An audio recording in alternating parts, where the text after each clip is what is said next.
Hello traders, तो चलिए शुरू करते हैं आज का हमारा मार्केट एनालिसिस वीडियो। देखते हैं 11 सितंबर Nifty as well as Bank Nifty में हम कहाँ पे ट्रेड कर सकते हैं और उसके पीछे उसका लॉजिक क्या होगा। वीडियो शुरू करने से पहले डिस्कस करेंगे कि कल हमने आपके साथ यहाँ पे मार्केट में क्या डिस्कस किया था और मार्केट ने यहाँ पे किस तरह रिएक्ट किया है। ठीक है, तो हमने कुछ चीज़ देखी थी कि बैंक निफ्टी में किस तरह का मोमेंटम आ सकता है और डेफिनेटली जो कुछ मार्केट में दिखता है वो मैं आपके साथ टेलीग्राम के ऊपर शेयर भी करता हूँ। तो देखिए, जो हमने मॉर्निंग में लाइक लास्ट एनालिसिस वीडियो में डिस्कस किया था कि अगर गैप अप खुलता है तो यहाँ पे सेलिंग मोमेंटम मिल सकता है। निफ्टी में तो डेफिनेटली सेलिंग का प्लान किया था, लेकिन बैंक निफ्टी में था कि गैप अप खुलेगा तभी हमें सेलिंग के लिए देखना है। एक्जैक्टली मार्केट ने वही किया, गैप अप खुलने के मार्केट काफी अच्छा सेलिंग में आया। उसके बाद एक सपोर्ट फाइंड आउट करते हुए मार्केट यहाँ पे अपर साइड मोमेंटम करने लगा।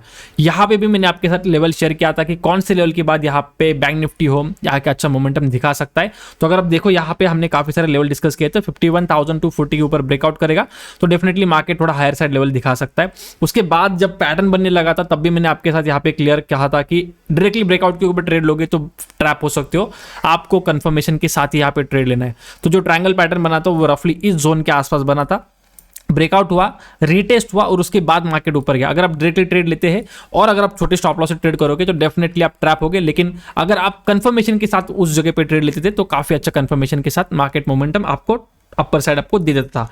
और लास्टली तो सबसे बेस्ट जो हमने बोला था कल आपको कि फिन निफ्टी फिलहाल तो कोई अच्छा नहीं दिख रहा है, लेकिन बाद में अगर कुछ अच्छा बनेगा तो मैं डेफिनेटली आपके साथ शेयर करूंगा। और देखिए यहाँ पे बोला कि keep an eye on the breakout, 23,650 का ब्रेकआउट के हिसाब से बोला था। Even see can go beyond double, ऐसा नहीं कि सिर्फ डबल हो जाएगा, उससे ज्यादा बढ़ सकता है। 20 का रफली 74 तक मैंने जहां तक देखा मार्केट को 74 तक यहाँ पे अच्छा खासा मोमेंटम दिया। उसके बाद बैंक निफ्टी ने जैसे एक रेजिस्टेंस लेवल टच किया, दोनों की तरफ सेलिंग आई, क्योंकि मैंने आपको ऑलरेडी कहा है फिन निफ्टी हो, बैंक निफ्टी हो, बैंक एक्स हो, ये सारे मोस्टली एक साथ मूव करेंगे। वेराज निफ्टी मिड कैप, सेंसेक्स, ये सारे मोस्टली एक साथ मूव करते हैं। ठीक है, तो चलिए अब आगे डिस्कस करते हैं यहाँ पे नेक्स्ट मोमेंटम क्या आ सकता है। देखिए मार्केट ऑलमोस्ट 1 मिनट बाकी क्लोजिंग होने के लिए, रफली इस जोन के आसपास मार्केट अभी क्लोज कर देगा। राइट, बैंक निफ्टी हमें क्या दिख रहा है कि एक रेजिस्टेंस पॉइंट पे आके मार्केट यहाँ पे फिर से थोड़ा सेलिंग में आके क्लोज करके लाइक ऑलमोस्ट क्लोज हो चुका है। राइट, इस जोन के आसपास हमें क्लोजिंग रफली मिल जाएगी। अब यहाँ पे देखने वाली चीज क्या है, हमारे पास दो लेवल से, एक बॉटम से मार्केट सपोर्ट फाइंड आउट कर रहा है, साथ ही साथ टॉप पे मार्केट एक रेजिस्टेंस फाइंड आउट कर रहा है। ये सेम पैटर्न काफी टाइम मार्केट में बना है।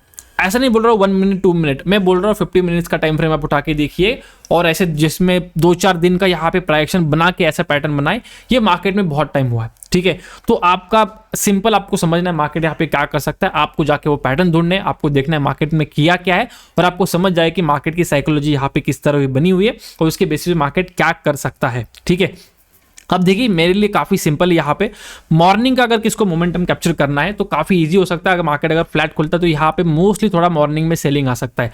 मैं ऐसे नहीं बोल रहा कि मार्केट कंप्लीटली नेगेटिव हो जाएगा, लेकिन मैं बोल रहा हूँ कि मार्केट मॉर्निंग में थोड़ा सेलिंग आ सकता है। क्यों, देखिए यहाँ पे कोई सेलर्स आए, मार्केट नीचे आया, फिर मार्केट बॉटम से support like sort of support zone से एक सपोर्ट लेते थोड़ा अपर साइड आ गया, तो यहाँ पे जो सेलिंग आई थी काफी अच्छे रिकवरी हो चुका है। तो ये जो सेलर्स थे थोड़ा डर गए होंगे, जो मतलब वीक सेलर्स की हम बात करते हैं, रिटेलर्स की बात करते हैं, वो डर के निकल गए होंगे। तो यहाँ पे बॉटम पे जिसने ये ट्रेंड लाइन का सपोर्ट देखते हुए बाइंग किया, तो फिलहाल तो वही बायर से बहुत बड़ा गैप अप खुल गया तो फिर डेफिनेटली इनको टारगेट नहीं किया सकता। तो उस केस में हम बाइंग का ही फोकस रखेंगे। तो गैप अप खुला तो मार्केट हमारे लिए बाइंग के लिए होगा। लेकिन अगर मार्केट यहाँ पे फ्लैट खुलता है, हल्का फुल्का गैप डाउन खुलता है, तो दोनों केसेस में यहाँ पे ये जो बायर से इनको टारगेट किया जा सकता है। फॉर दैट रीजन मार्केट यहाँ पे फॉल कर सकता है। तो 51,060 तक यहाँ पे फॉल हो सकता है। ठीक है, 51,000 तक हो भी, लाइक 51,060 का जो लेवल है, जस्ट अ सेकंड, हाँ, तो ये जो लेवल है यहाँ से लेके 51,000 का जो लेवल है, इस जोन तक मार्केट यहाँ पे कहीं पे भी सपोर्ट फाइंड आउट कर सकता है। उसके बाद फिर मार्केट ब्रेकआउट करके फिर से ऊपर जाएगा या कंटिन्यूसली नीचे आएगा, वो नेक्स्ट फेज होगा। वो डेफिनेटली मैं आपको टेलीग्राम के ऊपर अपडेट कर दूंगा। लेकिन एज ऑफ नाउ तो यही सबसे सिंपल पैटर्न बैंक निफ्टी में दिख रहा है जिसको हम कल के लिए ट्रेड के लिए ले सकते हैं। दूसरा एक हो सकता है कि मार्केट खुलने का यहीं पे कुछ टाइम सस्टेन करे। अगर ये सस्टेन करता है तो फिर ये ब्रेकआउट के लिए जा सकता है। उस केस में 51,500 फर्स्ट टारगेट होगा एंड 51,640 650 हमारे लिए सेकंड टारगेट होगा, क्योंकि लास्ट टाइम जो मार्केट जो गैप क्रिएट किया है वो इसी जोन का है, यही से मार्केट फॉल किया। राइट, गैप डाउन खुला, रिकवरी का ट्राई किया, फॉल किया, तो रिसेंट रेजिस्टेंस है, उसके बाद अगेन ये रेजिस्टेंस है। लेकिन वो जब मार्केट ऊपर चलेगा तो सबको इजीली पता चल जाए कि चलो मार्केट ऊपर आ रहा है तो this are the next resistance, वहां तक जा सकता है। लेकिन एज ऑफ नाउ जो टारगेट हमें सबसे पास दिख रहे हैं, हमें को उनके ऊपर फोकस करना है। ठीक है, और तीसरा जो एक बहुत रेयर कंडीशन है, जो कि एक्चुअली मुझे डिस्कस नहीं करना था आपके साथ, बट सोच रहा हूँ कि बता दूं कि मे बी अगर हो जाए तो कोई ना कोई उससे बेनिफिट हो जाएगा। ओके, तो ये आपको बेसिकली आप सोचो कि ये नॉर्मली होता है, एक आप प्लान करते हो जो कि हमने प्लानिंग किया, एक होता है आपका बैकअप प्लान के बाद ये सारी चीज़ें नहीं हुई तो एटलीस्ट हम ये कर लेंगे। जैसे कि फॉर एग्जाम्पल अगर मार्केट यहाँ पे सपोर्ट लेते हुए फिर अगर ऊपर आता है मे बी ब्रेकडाउन कर दे या फिर ब्रेकआउट कर दे, तो ये सेकेंड प्लान हो गया, बैकअप प्लान की चलो मॉर्निंग का ट्रेड नहीं मिला तो ये कर लेंगे। उसके बाद भी लेट्स मैं बोल रहा हूँ एक स्पेशल कंडीशन, ठीक है, वो मैं आपको बोल रहा हूं कि वो हो सकती है, चांसेस आर वेरी लेस, लेकिन अगर हो गया तो बहुत बड़ा मोमेंटम आ सकता है, क्योंकि एग्जैक्टली सेम रफली 2-2.5 साल पहले सेम मोमेंटम हुआ था। तो नॉट नेसेसरी अब आज भी हो जाएगा, मतलब कल भी हो जाएगा, बट आप याद रखिए अगर गलती से आपको होते हुए दिखा तो एटलीस्ट आप उसका कुछ बेनिफिट उठा सको, ठीक है। उसके लिए क्या होना चाहिए, मार्केट फ्लैट खोलो या फिर गैप डाउन खोलो, कोई फर्क नहीं पड़ता, लेकिन एक शार्प फॉल आना चाहिए मार्केट में। मॉर्निंग में ही आपको ऐसे बड़े बड़े कैंडल बनते दिखने चाहिए, ठीक है। लिटरली यहां तक नहीं आना चाहिए, बट आपको सिंपली 5 मिनट का कैंडल आपने लगाया या फिर 3 मिनट का टाइम फ्रेम का कैंडल लगाया और आपको बड़े बड़े रेड कैंडल्स अगर दिखते, उस केस में हम ये एक्सपेक्ट कर सकते हैं कि मार्केट में शार्प सेलिंग आ सकती है। तो उस केस में 50,700 या 800 का अप्रॉक्सीमेट हमारे लिए टारगेट होगा, first target. And second target जो होगा that will be exactly this bottom which is 50,400। तो अब ये बहुत ज्यादा हो गया कि मार्केट गिरा, इस तरह ऊपर आया और फिर हम ये सोचे कि फिर से इस तरह नीचे आएगा। तो वही मैंने बोला ये ऑलरेडी हो चुका है, रेयर कंडीशन है, बट मैं आपको कंडीशन भी बोल रहा हूं। मार्केट में अगर आपको बड़े बड़े रेड कैंडल फ्री फ्लो में इस तरह फॉल करते हुए दिखेंगे, तभी वो प्लान एक्टिवेट करना है कि इस तरह का फॉल आ सकता है और मार्केट 50,400 भी टच कर सकता है कल के कल। एक्सपायरी है तो डेफिनेटली पॉसिबल भी है, ऐसा नहीं कि नहीं है, बट कंडीशन वेरी इंपॉर्टेंट है। मोमेंटम वाले कैंडल आए तभी वो देखना है, वरना नहीं। ओके, वरना ऐसा नहीं हो कि चलो स्पेशल कंडीशन है ट्राई कर लेते हैं, एक्सपायरी है 0 to रो हो जाएगा या फिर काफी अच्छा मोमेंटम मिल जाएगा, बड़े क्वांटिटी इनपुट कर लेते हैं। नहीं, ये नहीं चीज नहीं करनी है, हमें डेली ट्रेड करना है, एक दिन के लिए ट्रेड नहीं करना है। तो वो चीज हमेशा ध्यान में रखिए। मैंने आपको बस बोल दिया कि ये चीज हो सकती है, बट कंडीशन भी आपको बोल दिया। तो अगर ऐसा कुछ होता है और होते दिखेगा तो मैं आपको टेलीग्राम के ऊपर भी डेफिनेटली अपडेट करूंगा, ठीक है। अब आता है थोड़ा निफ्टी के ऊपर। देखिए निफ्टी अभी यहाँ पे कंफ्यूजन में क्लोज किया है, मैं ऐसा मैं क्यों बोल रहा हूँ, देखिए this is the resistance point, right. अब मार्केट ने यहाँ से रफली बाइंग शुरू की है, तो आपको क्या लगता है यहाँ से अगर बाइंग शुरू हुई है तो मार्केट इस तरह से अगर विदाउट रिट्रेसमेंट जाता है तो क्या यहीं पे क्लोज कर पाएगा? Chances are very less. Normally अगर इस तरह से बाइंग आता है तो टेक्निकल के हिसाब से इसको थोड़ा रिट्रेसमेंट में जाना चाहिए। अब देखिए यहाँ पे ओपनिंग हुआ, राइट, यहाँ बॉटम बना, यह हाई बना, यहाँ पे क्लोज किया, तो रफली इस तरह कैंडल बन चुका है, ये ऊपर ये नीचे, राइट।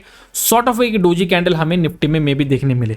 अब निफ्टी में क्या है, हमने कुछ वीडियो पहले या फिर कुछ एनालिसिस वीडियो अगर आप कंटिन्यूसली देख रहे हो तो आपको पता है जब निफ्टी यहाँ से फॉल कर रहा था तब हमने काफी इजीली ये डिटेक्ट किया था कि 25,080 का हमारे लिए इंपॉर्टेंट लेवल है।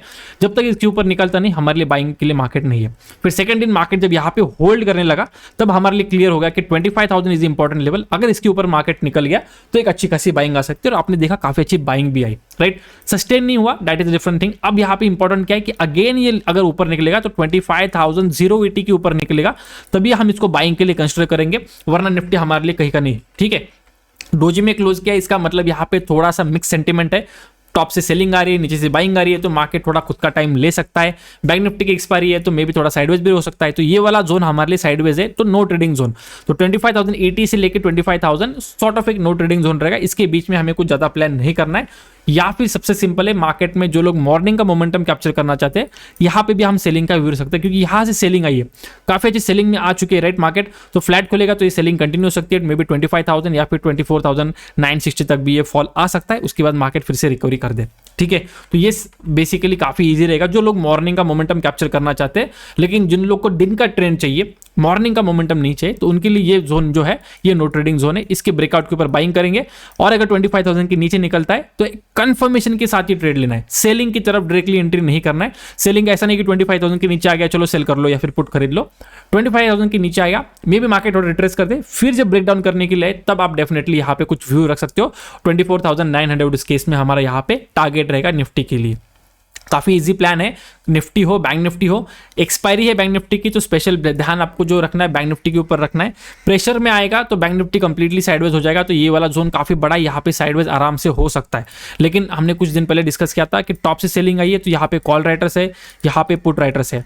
मार्केट टॉप के आसपास खेल रहा है, गलती से अगर ये ब्रेकआउट आ गया और ये लोग ट्रैप होने शुरू हो गए तो यहाँ पे बहुत बड़ा मोमेंटम आ सकता है। तो वो भी हमारे लिए केस है कि थोड़ा होल्ड करे, ब्रेकआउट करे तो 51,500, उसके बाद 51,640। तो जब मार्केट ऊपर निकलने शुरू कर देगा, आपको वो चार्ट्स पे दिख जाएगा। उसके लिए कुछ अलग करने का जरूरत नहीं है, जो ट्रेंड दिख रहा है उसके बेसिस पे हमें ट्रेड लेना है, ठीक है। तो आज के लिए बस इतना ही, मिलते हैं नेक्स्ट वीडियो में। Till then goodbye, thank you so much for watching.